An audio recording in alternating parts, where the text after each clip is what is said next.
Ay po, ito po tip ko seryoso po, seryoso sa mga biktima ng mga koneksyon.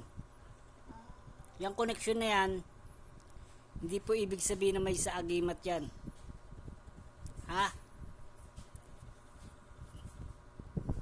Dahil matitindi ang mga ano na yan. Karamihan dyan mga nasira. Mga nanggugulo lang, mga nanggugulo. Kalimitan dyan, binibiro lang nila pero personal yun. Kapag seryoso ka sa buhay, huwag ka magpabiro. Ha? Tapatin mo, prangkahin mo, bigyan mo ng babala kung mayroon ng ginawang di maganda sa'yo. Yung mga koneksyon na yan, maigsi lang ang sinabi mo, mahaba yan, mahaba. Yan ang gawain ng mga koneksyon. Mahilig pa yan mga manira. Paawa effect, pabida. Ganyan yung mga yan. Mga sabotahe, mga nananabutahe. Ganyan ang mga gawain ng mga koneksyon. Koneksyon kung tawagin.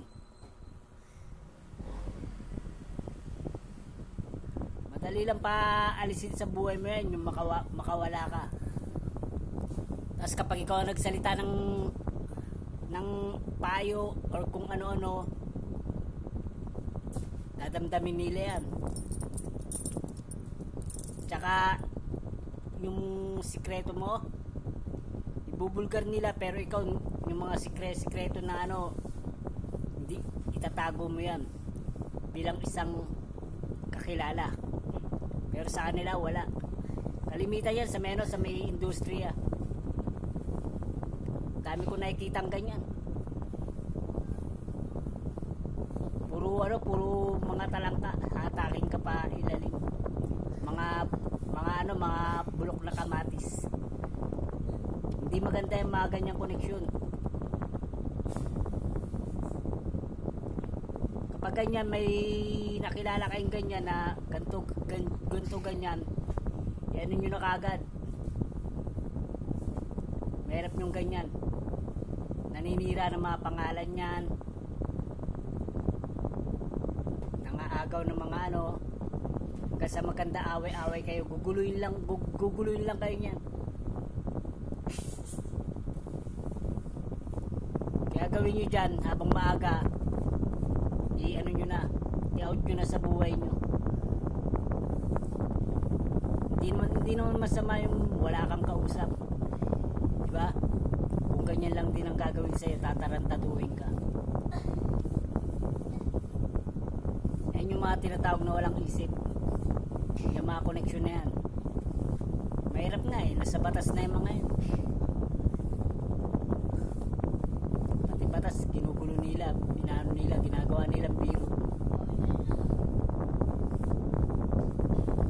Kaya pag may nakikilala akong ganyan, may iwas ako sa mga ganyan. Mapapaaway ka pero sila may kasalanan, tapos baliwala lang, tatawa-tawanan ka pa. Pagtatanggol mo pero ikaw ilalaglag. Kaya mga gawain niya mga yan.